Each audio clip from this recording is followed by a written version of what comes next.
Welcome to HPC News Bytes, a weekly show about important news in the world of supercomputing, AI, and other advanced technologies. Hi, everyone. Welcome to HPC News Bytes. I'm Doug Black of Inside HPC, and with me is Shaheen Khan of OrionX.net. While the new AI action plan in the U.S., which was launched by the White House last week, is pushing for rapid advancement in AI capabilities, this week we saw two very different approaches to AI governance in Europe and then in China. The EU proposed to govern AI in 2021, created a plan, and ultimately approved it last May and put it into effect last August. Its initial enforcement regime started in February, and starting this month, they took it up a notch to begin enforcement of the EU AI Act's Voluntary Code of Practice for General Purpose AI. Major providers must now comply with transparency, risk assessment, lawful data sourcing, and security by design practices.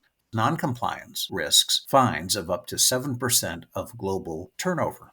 Yeah, we covered the EU AI Act last year. It includes 6 pillars: risk categorization, life cycle risk management requirements, which is focused on accuracy, robustness, and cybersecurity; transparency, so users are aware and can build trust in AI; conducting what they call FRIAs, Fundamental Rights Impact Assessment.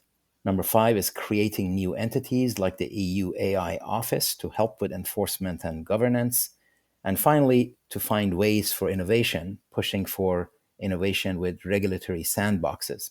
So the EU is trustworthy AI first, while the US is AI innovation first. So that leaves China for now, and there was news on that front as well. Yes, at an event called the World Artificial Intelligence Conference in Shanghai, China introduced a, quote, global AI governance action plan advocating UN-led international cooperation, regulation, and safety standards.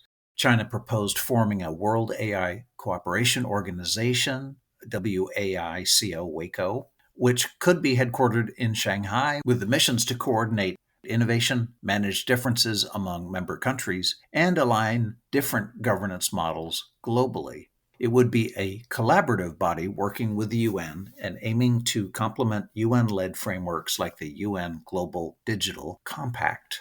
So their strategy tries to paint a global perspective while keeping both innovation and ethics equally important.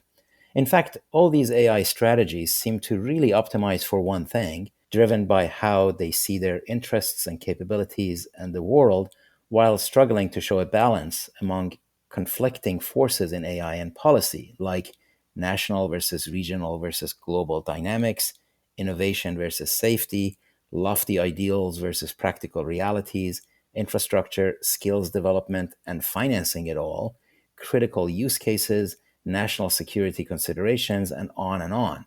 You could say the Chinese model is based on 9 pillars for implementation: global infrastructure, which includes clean energy, interoperability, and support for developing nations; open source cooperation, which includes cross-border AI ecosystems; industry-level AI empowerment, which includes various industries like healthcare and agriculture, but also poverty reduction was mentioned; standards, which includes the proposed body, but also the many existing bodies like ISO, which stands for International Organization for Standardization, IEC for International Electrotechnical Commission, ITU for International Telecommunication Union, and others, and all of them have reasons to pay attention to AI.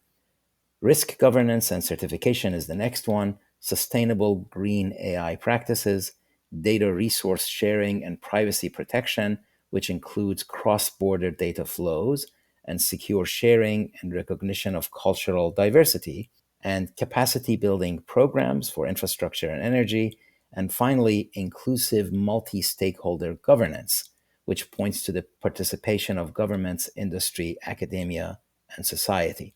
So again, an indication of what they see as their needs and their capabilities and how they see the world. CBS News posted a story on job cuts in the U.S. due to AI. Last month alone, use of generative AI technology by employers accounted for more than 10,000 job cuts, according to a report from the firm of Challenger, Gray, and Christmas. The outplacement firm lists AI as one of the top 5 factors contributing to job losses in 2025. This comes after last week's lower-than-expected jobs report. So far this year, companies have cut more than 800,000 jobs, the most since the 2020 pandemic year, according to the firm. Along these lines, the Wall Street Journal had a story last week about the impact of Gen AI on McKinsey, the consulting firm, saying the company is, quote, trying to steer through its own existential transformation, end quote, because of AI.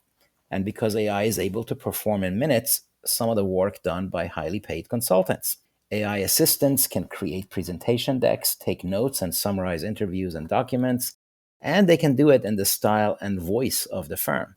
The result, McKinsey has cut its employee headcount from about 45,000 2 years ago to 40,000 now, while also putting about 12,000 AI agents to work. It's just one crude data point, but 2.5 agents per headcount, it sounds like.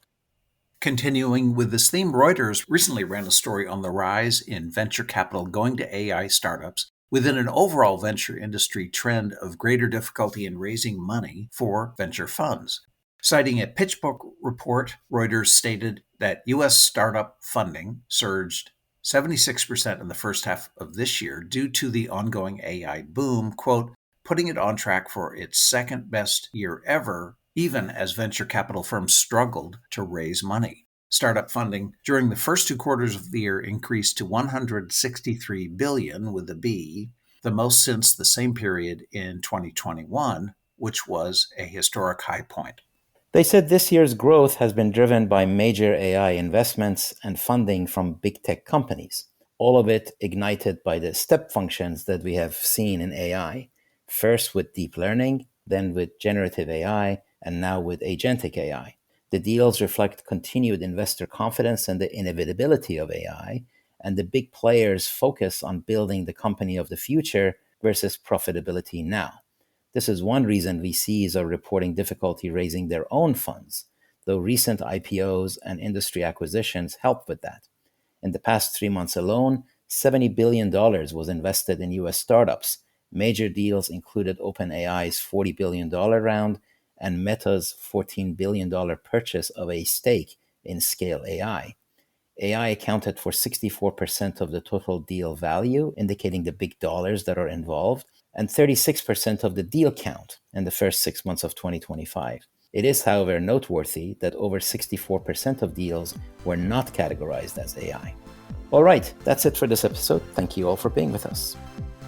HPC News Bytes is a production of Orion X in association with Inside HPC. Shaheen Khan and Doug Black host the show. Every episode is featured on InsideHPC.com and posted on OrionX.net. Thank you for listening.